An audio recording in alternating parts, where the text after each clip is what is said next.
So welcome back to the Woods Collab. You have myself here, Nakesha Woods, and you have this Mike guy. Mike Woods in the building. Mike Woods is also in the building, or our lovely home here. And so today we are going to switch things up a little bit, and we are going to share a little bit more of ourselves in the Woods Collab podcast. And so that means that we're going to become a little bit more vulnerable today, right? And share more of our stories. And we have so many resilience stories, right? Resilience, that bounce back, that comeback, that adversity comes knocking on your door, and how do you overcome it? And so we are going to dig into that today. We had so many different stories to share, but we landed on two that we felt could be very helpful for anyone who watches the podcast. So we would love to hear from you when it comes to your resilience stories as well. And so please like, comment, and subscribe. That way you'll be able to hear more of our stories and hear more from us. All right. So like we said, there's a lot of meat and substance and things that we could talk about when it comes to overcoming obstacles and having to climb your way out. Because in the moment, it feels like you're climbing your way out of a situation. And so why don't you go ahead and kick us off by talking about your first resilience story? Yeah, so the one I'm going to talk about today is the pursuit, a piece of my educational journey. And that was with, going in and coming out before I went back in to college. So with that experience, I was very, very grateful. In high school, I was in position to be awarded a full scholarship at Wayne State University in Detroit. So coming out of exiting high school, I was actually on my way. And shout out to all those that serve in the military. I got a lot of family and friends that served in the military. Much appreciative for their service there. That's the direction I was going in the moment. I was getting ready to actually go to the Air Force. I was meeting with the recruiter. That's where I was going. That was the path that I thought was set out for me at the time, because I thought maybe that was the only option. But then the opportunity came up, conversations with Wayne State, and I did very well. I'm grateful I did very well in high school. And the next thing you know, Wayne State University, located in Detroit, Michigan, offered me a full scholarship, tuition paid, you name it. So then I couldn't leave that opportunity on the table, and I pursued that opportunity. Full scholarship, didn't have to pay anything out of pocket. Very grateful for that. Okay, can I ask you a question? Please do. So do you feel in your family that the focus was on education and going to college and getting a degree, or did you feel more of a tugging because you did have such a military family that you were being pushed in that direction? No, I don't think I was pushed in any direction.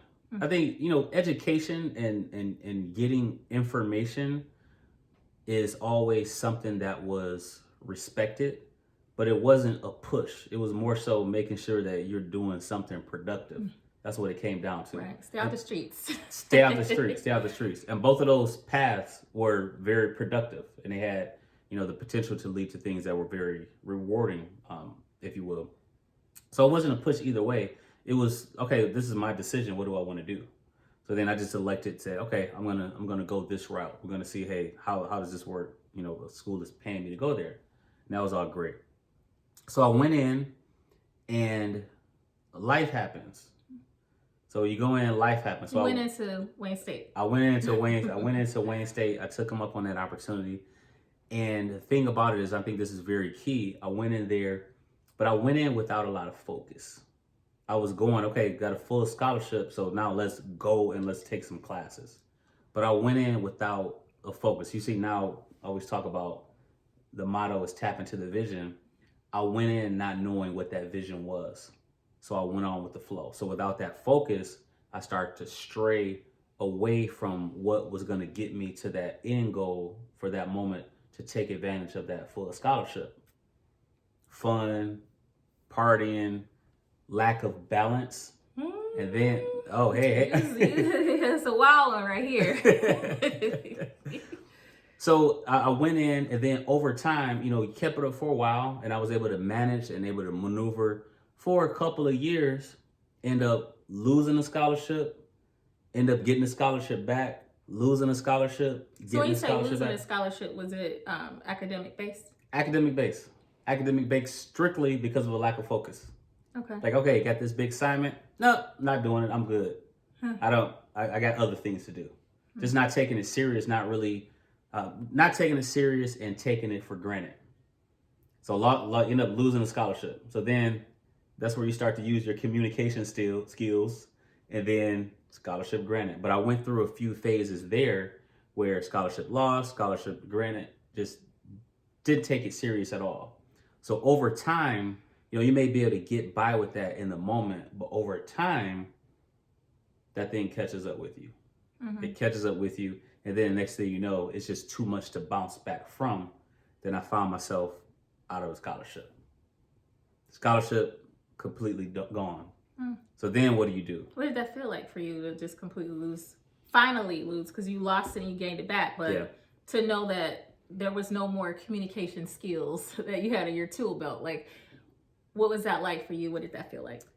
It was disheartening. It was disheartening. So it's as I look back on it, because in the moment, it wasn't priority anyway. So I know on a few podcasts ago, we talked about the goals. In that moment, I didn't have clear goals. Right. I didn't have clear goals. I didn't know what program I wanted to pursue. I didn't know what I wanted to do with it. It was literally just going to take classes because it was there. Now, there was a lot of good that came out of those experiences. I did get quite a bit of credits, but it wasn't a priority in the moment. So it was more so like, oh, well, why am I spending time doing this anyway? But then over time, it was still, the goal became clear. For me, I wanted to finish. It meant a lot, for me individually, because it's something that I started to do. And I think there's value in finishing up what you started. Of course, if there's good things at the end of that tunnel. It meant a lot from a family perspective. And I wanted to own up to that. I wanted to finish that. So over time, you that moment where you get clarity in mind, stop and say, wow, that was a squandered opportunity right there. Wasted that opportunity. So then over time, I said, hey, you know what? It's time to go back and finish that up.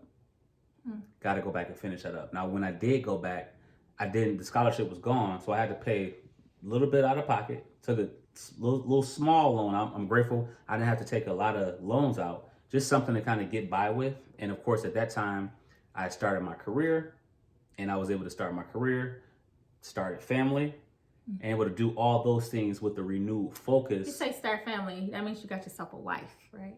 I did. Oh, wait, so I got myself a wife, and then I finished, so yeah. take notes on that one. I was a part of that journey, that second half. You were part of the journey. You saw how the grind was.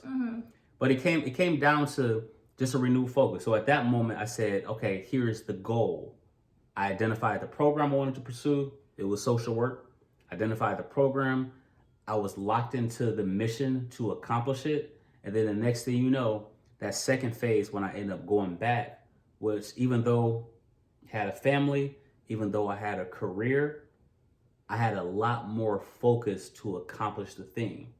So ideally, going in, one may have thought, okay, 4 years, I'll have my degree and I'm out of there. For me, I was on an 8-year plan. Okay. And at a total 8-year plan, I went in, I took some time off, but I end up going back and I end up finishing.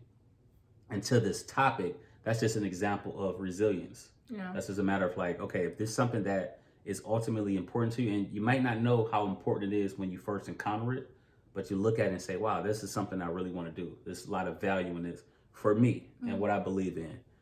End up going back, finishing it. Took me 8 years, but I ended up getting there. So in your situation, did you ever feel like I lost too much time, or why go back now? I already have a job. Like, did you have some things that were like whispering in your ear to say, don't bother, don't waste your time, don't do that? And if so, how did you overcome those whispers? Yeah, that's a great question. And those whispers still exist, because what I end up doing, I say, okay, I got my butt beat that first phase. Yeah. I went back and I finished, but then I'm still in school now, and I'll be finishing up my master's this year. And sometimes throughout that journey, it's like, what are you doing? You good with your career? Do you really need it? This, that, and the other. It's like, okay, do you want to spend your time doing that? Maybe you want to spend your time doing something else. Those things will come, especially when you start to stop and listen to those. But it goes back to saying, what is the goal? What is the thing I'm looking to accomplish? So when I did go back to your question, yeah, I wondered about it. I wondered, like you said, I'm starting off in my career. I didn't necessarily need to have it, but at the same time, I'm glad I did. So that came with not paying attention to those voices, but being locked in on what it is I wanted to do and just remain in focus. Remain in focus, remain in focus. Because that's the same thing that got me in trouble the first time I went.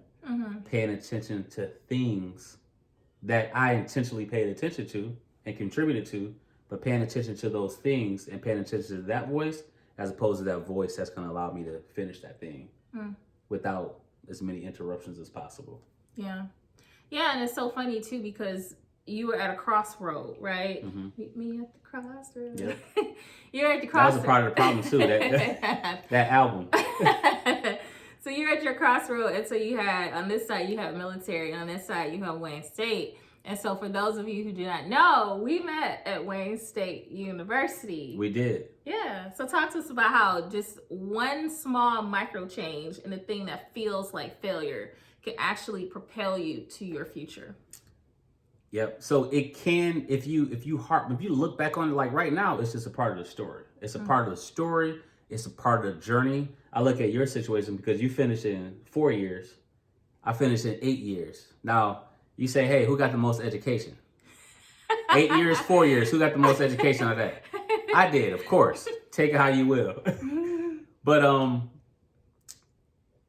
when you look back on, I believe that those things, it helps to propel you for the future. Now, you can look back at it and say, one might look at it and say, there's shame upon it, this, that, and the other. I look at it and say, this is just a part of my journey. It's a part of what fuels me in going forward. And then we talk about that resilience and that perseverance. Everybody has a story. Everybody, even listening to this podcast, has experienced something unique to them, experienced something that others may not have experienced. It could be the same type of thing. There could be others that went through a similar thing, but the way it impacted me was a little bit different. So I look back at that and say, okay, if I could change anything about an obstacle that I approach in the future, I got some life lessons for that. Yeah. What are those life lessons? If I'm going after something, be focused in on it. Know what my goals are. Know what I want to accomplish. Be careful of those particular roadblocks. If I allow myself to stray left or stray right, that's going to delay and hinder where I'm looking to go. So those things give character. It helps to build character, and it helps to provide focus going forth with things. So it's something that makes you stronger. If you picture like you're going on a trek with someone and you say, hey, I need a partner to roll with me on this. But you got someone that's never went through the hills and the mountains and the valley before versus somebody that has. That person that hasn't gone for it, they're going to get a few feet down the road and be like, hey, I need some water. I need some new shoes. I need some socks. I'm tired. Can we sit and wait? But if you got that person that went through something, that person's coming prepared. Like, hey, I got the right shoes. Oh, I got some socks. Got some thick socks. Matter of fact, I got on 3 pairs of socks. Oh, you need water? Exactly. I got water. I got it in the backpack. Oh, you need snacks? Cool. I got the snacks. Okay. Oh, no worries. Don't go down there because I went down that path before. Yeah. Let's go this way so that we could avoid some of those things. So if you really take those experiences, regardless of what the thing is, you can learn from them and hopefully share them with others to help others to not experience those same type of roadblocks.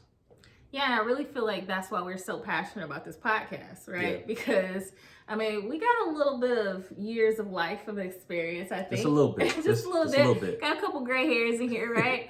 And because we were able to have those life lessons, our goal has become, how can we share them with other people and not just hold it close to ourselves? Exactly. For sure. Yep. That's what it's about. It's about sharing, which you don't have to share it, but there's a lot of value in sharing those things. Because I even know for you and for me, we get a lot of inspiration by hearing stories of other people. Because everybody has gone through something. Yeah. And everybody has something that they persevered through, which they were also they also experienced a lot of resilience. Yeah, there's a phrase or a quote. It says something like, "Thank God I don't look like what I've been through." Amen. Amen to that. No, that's real. That's real. Yeah, for sure. Yeah, because you never know. It's like anybody, and that's the hopefully the goal is here that the listeners can pick up from. Everybody that we interact with, again, I can't say it enough, has gone through something. Has really gone through something, and those stories of just pushing through, I get a lot of motivation and inspiration from them. Yeah. Now, what you got? What you been through? You been through anything? Just a little bit. Yes, I have been through things, but when we started thinking about, okay, so what do we want to share today? The thing that stuck out to me, and it typically sticks out to me, is my career journey. And so my career journey, I will say, and preach from the mountaintops, that when you look a 5-year-old in the eyes and say to them, what is it that you want to be when you grow up? It's a disservice to that 5-year-old. Right? And recently we have a niece. Our niece is Lauren. She's 5. And I decided to ask her that question, even though I preach against that, right? And so when I asked that question, she looked for a second and she said, I want to be me. And I thought that was so powerful, right? That even though that's not the best question to ask, because how is a 5-year-old supposed to know what they want to be, right? And then a lot of times we pull things out of our hat and we say, oh, a doctor, a nurse, a lawyer, and we pick the things that we see versus actually having understanding around it, because we're not old enough for that. She was able to think through the fact that she wants to be her, whatever that looks like. So I think that I was one of those people that I put pressure on what I wanted to be when I grow up. I put that pressure on myself. I tried to stick to it, and I should be an attorney, but I don't like the law all that much. I will follow it, but practicing it, living it, that is just not my thing. And so I ended up, for some people, they might know, who know me, know that I worked for the state of Michigan Department of Human Services for 10 years. At the time, I was in leadership, and for me, my passion wasn't there. My passion was mentoring young women, because I felt like the organization that I worked for, it was a system, right? And people get caught in a system, and there really is no right or wrong answer, right? There's just a short-term prescription. And so what I thought, the mentoring organization, Sisters Inspiring Sisters Mentoring Group, if you've ever heard of it, what I thought that would be, it was the answer. It was the solution. Bless you. Excuse me. Thank you. It was the help that was needed for girls who looked like me growing up in the city of Detroit. Because I was always the type of person where I wanted a role model, and in my community, I didn't see a lot of them. So I wanted to create that for other people. And so with the nonprofit, I did that while working in leadership with the state of Michigan for some time. And then I believed by faith in prayer that, and you believe this with me, and you provided that support, that I was going to walk away from that position, even though I had been there for a good amount of time, to bet on myself and to trust God and to actually run that nonprofit full time. So let's get into that. Yes, let's get into that was a big decision. Let's get into that. that good state job. Let's talk about that and what it takes, what it really takes, because it takes a lot of courage to start a new thing that you don't have to. Right. Especially if you don't have to. Exactly. Regardless of what it is, it's like we talked about, me going back to school to finish. Someone starting a fitness plan or some type of diet or building a new relationship. But when you talk about a career change in that regard, not only starting a new thing, but to say this other comfortable thing, I'm good on that. Yeah. So talk about what type of courage you have to have in order to take that leap to say, I have something that I want to do. Yeah. Maybe in general, it doesn't make sense. In general, as far as what we may be used to, it doesn't make sense. But talk about what you went through in that moment to make that clear decision. Yeah, so it was a lot of prayer. And I remember writing a resignation letter like 6 months before I actually submitted it. And I wrote the letter, and that was like my first step, right? Mm-hmm. Because I feel like a lot of times people think about courage or stepping out on faith as just jumping off the building and throwing your arms in the air and it was like, Lord, catch me, right? It wasn't that. It was these incremental baby steps that got me to build that courage and build that faith. So like I said, I was working part-time on the organization, the nonprofit, doing things like getting the 501c3 and things like that, holding sessions and things of that nature, writing a resignation letter, because in my mind I was setting that goal and I was envisioning what it would look like to actually take that leap of faith. And then for me, I got to a place where I was so unhappy and so unfulfilled and where I was in that position that the only thing that I could see was myself in the nonprofit. I had tunnel vision. Mm-hmm. I was 100% focused on doing that because that was the thing I believed that God called me to do, and that was the thing that I was focused on. And so people called me everything but a child of God, right? Some people to my face, very few people to my face, but some people behind my back, and it would get back to me. You're crazy. You don't let that man take care of you. Those kind of things, right? That man being my husband of 17 and a half years. So those, those were the kinds of things that I heard. And so as a person who, I didn't fear a lot of things, but I feared failure. Mm. And so for a person that fears failure for me was not an option. Mm-hmm. So, I got out there and I started doing it full time, and, doors were really opening and things were really happening. And I was very fulfilled in the work I was doing because I was able to look young Black girls in the face and tell them that they can achieve anything they set their minds to. And that was my whole goal. I felt like that was my life's purpose and my life's work. So how was that? That was great. I was energized by it. I didn't mind waking up doing what I loved first thing in the morning, staying up late doing it, putting in the hours, putting in the time, because that was my life. That was what I wanted. That's what I aspired to be. And I had all the time in the world to do it because I let go of the thing that was no longer providing me fulfillment. And I was now focused on 100% on the thing that was providing me fulfillment. Mm-hmm. And so it did for a while. We were able to knock down some doors, get, some great events, some sponsorship dollars, some grants, get our building opened up. Some good things happened. Got into a whole lot of schools, and then things started falling apart. We lost a lot of things. We lost our building. We lost the rights to our name. We lost all these different things. We weren't finding that we were getting enough grant dollars to sustain us.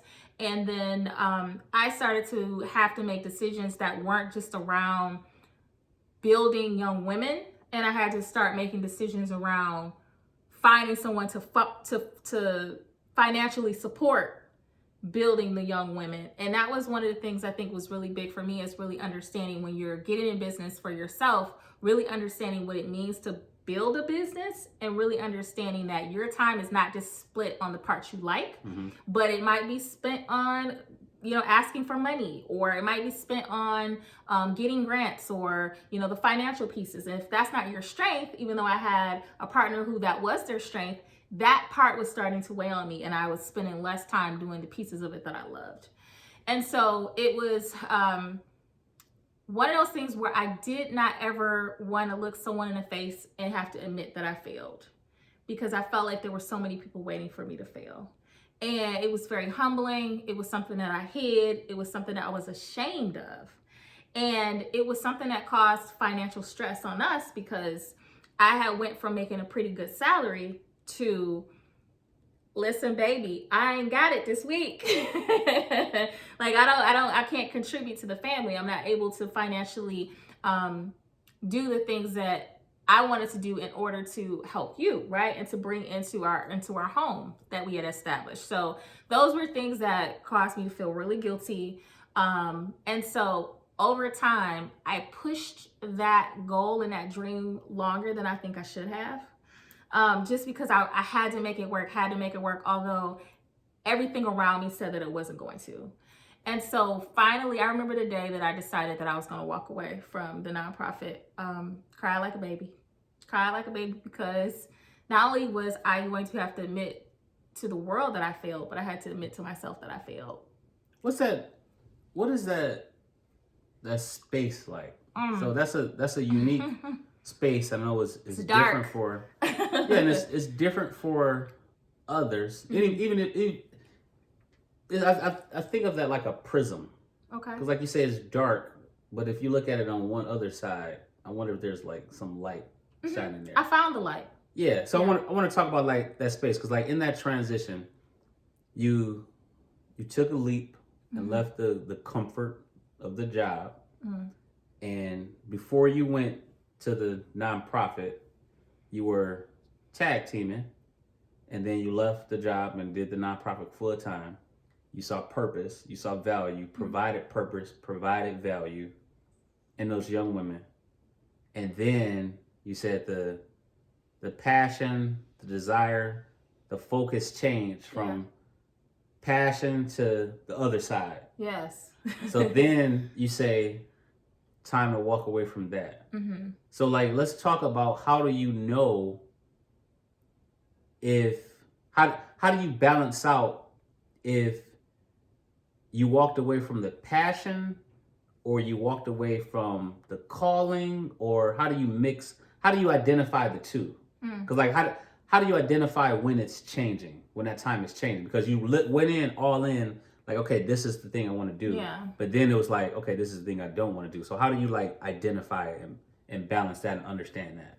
Well, the thing is, I didn't know what it entailed to run a nonprofit, which I think that sometimes if we were so passion driven, that's great. And that's a great fuel for the fire. But holistically understanding what it means to build a nonprofit from nothing and to compete for federal dollars with companies that have been around for 40 years, that was not something that I fully understood, because I was so focused on the passion.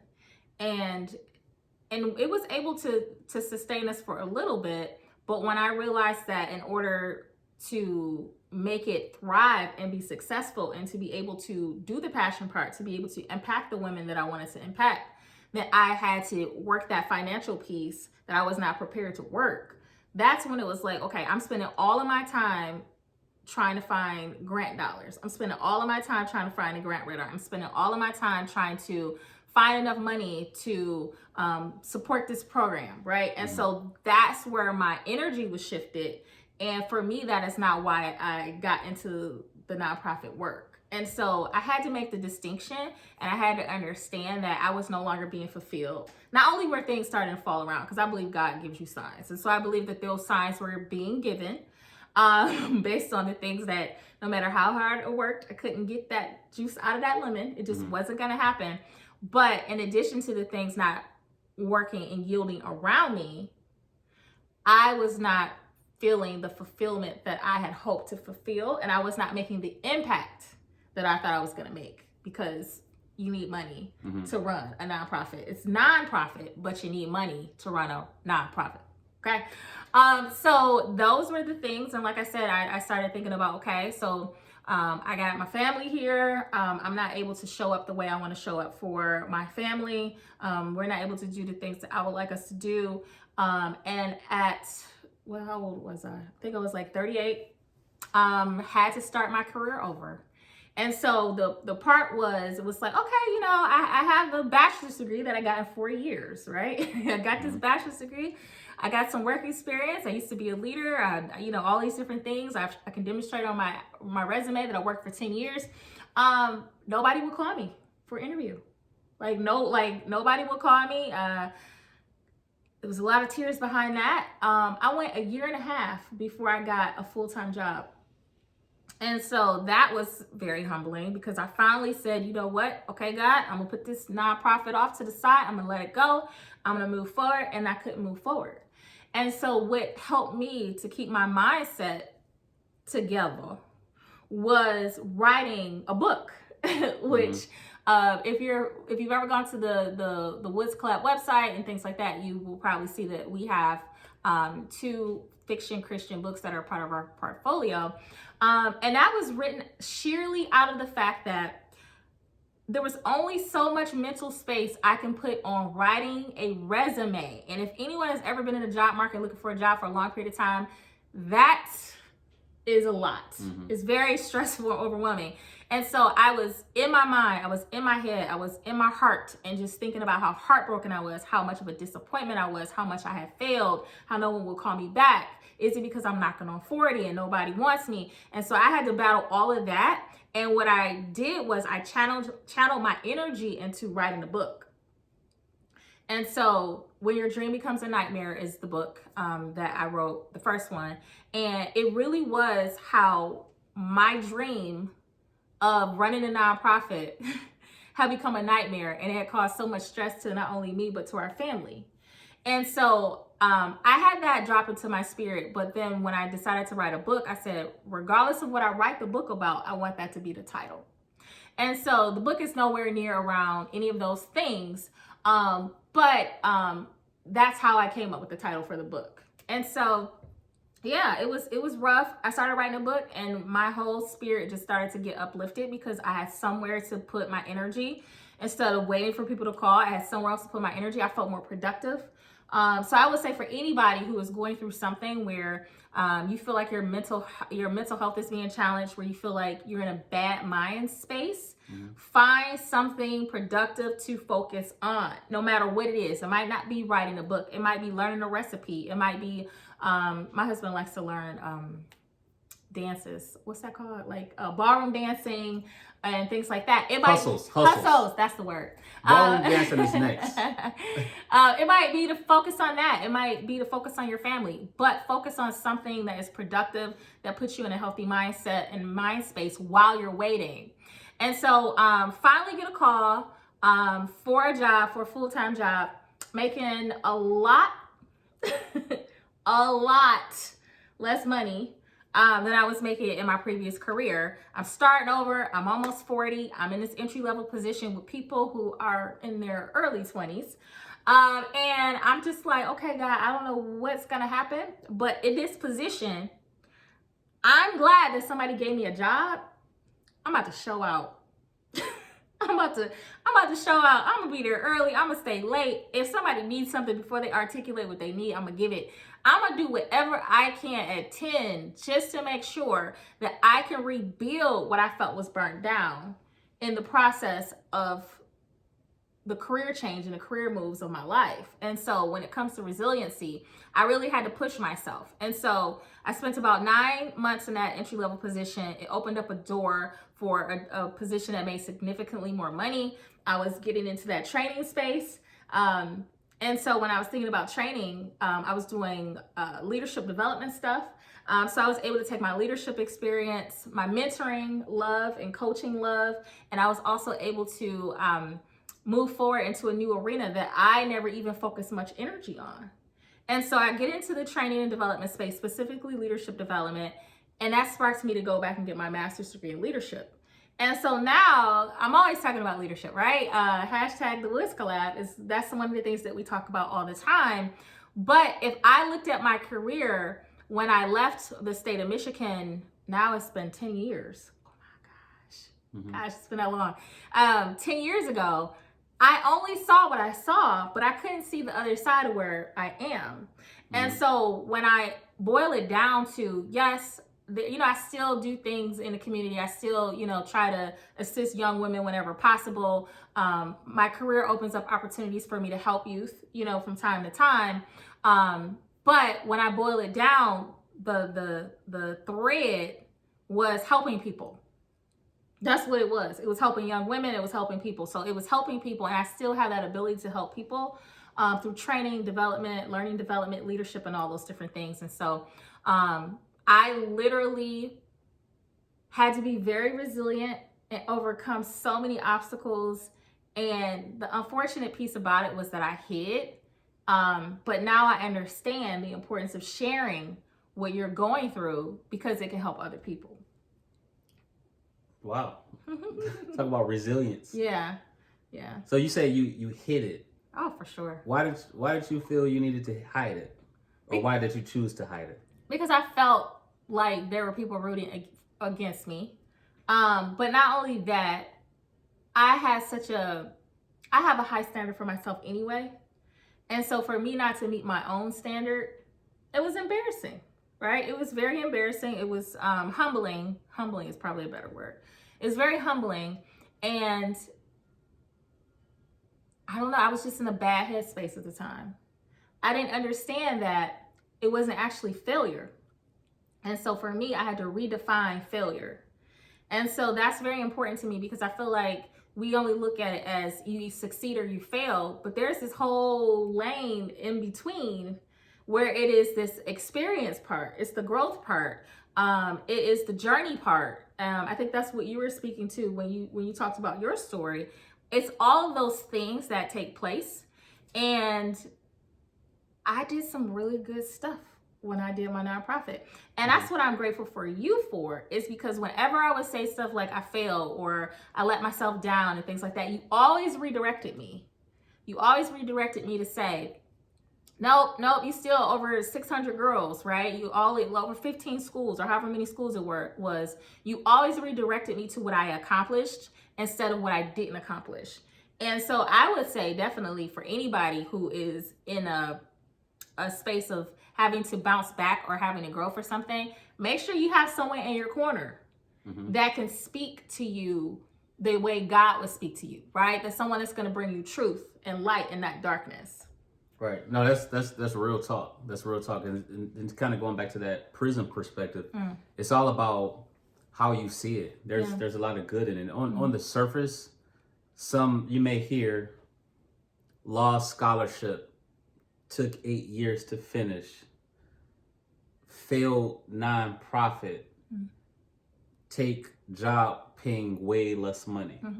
But on the flip side of that, you look at that perseverance, finish scholarship, manage that and gain perseverance to start career, propel career, start family, use that opportunity of you really planting seeds into all those young women who had something positive to experience. And then you going into that entry level position, you went in there with such a hunger where other people saw it and other people saw you persevere and bloom throughout that. So it's all about that perspective. Like because we could get caught up in like, oh, that's fair, that didn't go as planned, I suck. But sometimes that's just a part of the journey so that you can get to where you need to be. Yeah. Oh yeah, because I learned so much about myself. Honestly, that's the reason I got a master's degree.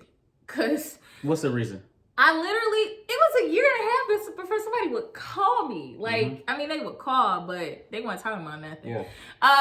So it took a long time before people would call me. And then I would see that master's degree request.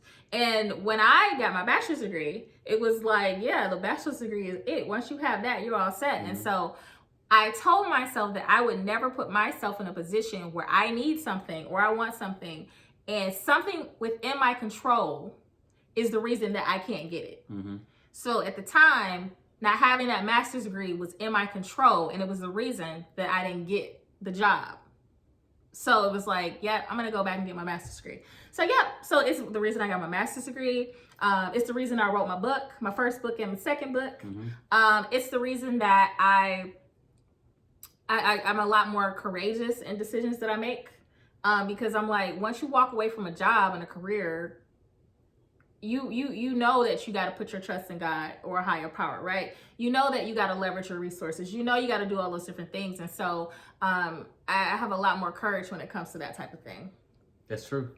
So what are some of the things that the viewers can take away from your journey? If they had to take away 3 things, what would it be? I would definitely say redefine success, right? Everything is not fail or pass, failure or success. There's a whole lot of life experience that happens within that. Some people call it failing forward. And so really just being in the comfort of being okay with failing forward. There's a phrase or something to the effect of if you don't fail, you're not trying hard enough or something like that. And so if we stay in a space where all we can do is what feels comfortable, because you used that word for me, was that comfort piece. If all we can do is be comfortable, then are we really learning a lesson? Are we really growing? Are we really trying things out? And then on the flip side of that, I feel like with your story, I feel like it was more comfortable to stay out of school. Very true. Very, very comfortable and fun. Yeah. Yeah. So you had fun. So you had to get out of your comfort zone of just existing and being a 20-year-old male is probably doing a bunch of stuff you shouldn't be doing. You had to reach out of that comfort zone and then move yourself into a space of learning and education and the structure, even though that was not really what you were wanting to do at the time. Yeah, and it's so bizarre. It's so bizarre because I had much more when I ended up going back. I had much more responsibilities when I ended up going back. As far as we talk about family, full-time job, and school and softball, because you used to play softball and softball. 3 softball games teams. I'm just saying. There was gotta stay athletic. That's neither here. Sips tea. I forgot about that. I did play in a few leagues at the time, but you gotta get what you need to get out of it. Yeah. That's funny. I forgot about that. But it goes to show how, like you said, it was comfortable to stay out. However, when you go in with that focus, regardless of all these things that you have on your plate, when you go in with that focus, it's that much more easier. When I end up going back, it was easier as far as like the workload than it was when I first went, when I didn't have as many responsibilities. So it goes to show. So before I go into mine, let me let you finish your 3 points. Those 3 takeaways. Oh, you gonna hold me accountable? I'm gonna hold you accountable. I need that. I need those 3. I need those 3 off you. So redefine success. What was your question? The 3 things that we want the viewers to take away from your journey. Yes. Redefine what success looks like is one of them. I need 2 more. Protect your mental space and your mindset. Okay. I have a quote. When you change your mindset, you change the world around you. And so find something that's going to help your mind to be productive and healthy and whole. It could be meditation. It could be prayer. It could be the Bible. It could be talking to a trusted friend. It could be doing a hobby. It could be knitting. Whatever it is that puts your mind in a productive space, protect that space so that you're in that more so than thinking about what didn't go right, what doesn't feel good, what's uncomfortable, what people are going to say. Because if you hang out into that space too long, you get stuck and you don't do anything. And then you see the time starts to pass and you look back and you're like, well, dang, I'm still in the same situation. So that mindset piece, I would say, is probably the second piece of it. And then with resilience, embrace failure, right? Failing forward, learning from situations and mistakes, learning from the things that don't look the way that you think they should. Because just because it doesn't look like you thought it would doesn't mean that it's not the right path. Okay, let me say that one more time. Just because it doesn't look like you thought it would doesn't mean it's not the right path. And sometimes we're going in the right path and then we jump up and say, oh, this doesn't feel right. This doesn't look right. And then we take a detour. But with your situation, you got your blessing. You got your woman, your wife, right? You went to Wayne State, right? And so all of those things happen that were meant to happen. And so really just understanding that things might feel a little weird and feel a little bit off, but embrace it, because in that moment is what can I learn from it? Right. So I'm gonna put it back on you. What are 3 things that you would have people to take away from your resilience story? 3 things. I would say the first would be to take advantage of opportunity. That's the one piece. That's the one piece. As I look back and having that full ride offer, is I didn't take advantage of that opportunity. It was literally paying me to go there. Thousands of dollars. Yeah. Take advantage of that opportunity. So as we look around, whatever the space that we're in, if we have the ability to do something, if we have resources at our disposal, if we have a certain mindset and interest and drive to do a thing, regardless of what that thing is, take advantage of that opportunity in order to do it. That's number 1. Number 2 is to be focused. It's one thing taking advantage of the opportunity to say, hey, okay, I'm going to do a thing. Number two is the focus. So like I mentioned, the reason I exited school is because I was not focused on the thing. And part of that focus comes with making sure that you're understanding what the goal is. Yeah. Otherwise, you're just wandering aimlessly. So being focused, knowing what that goal is. And number three is not giving up. It's really just, it's not giving up, regardless of what the thing is that we want to accomplish. Like for me, I can say, wow, look how old I am. Wow, 8 years from when I started. Goodness gracious. But I was like, no, this thing is important to me. It's something I wanted to finish because I just wanted to do it. So I could have said, man, you know what? Try it there, been there, done that. I don't want it. But it was still something that was important to me to accomplish, and I couldn't give up. Never give up. Yeah, can I add one more? Now that you sparked something in me that I just thought about. You can. Give yourself grace. Give I like yourself that one. What does that mean? Grace. Oh my gosh. Talk about what that means, though. We have this, I call it like the Instagram syndrome, right? Because people present their best version, the thing they want the rest of the world to see most of the time. And so we see everybody else got it together and we're like, well, dang, everybody else got it together but me. And then we get into that space where it's like, this didn't go the way we thought it would. This didn't go the way we told people it would. And so we focus on that we don't realize all the crap they had to go through to get to where they are, right?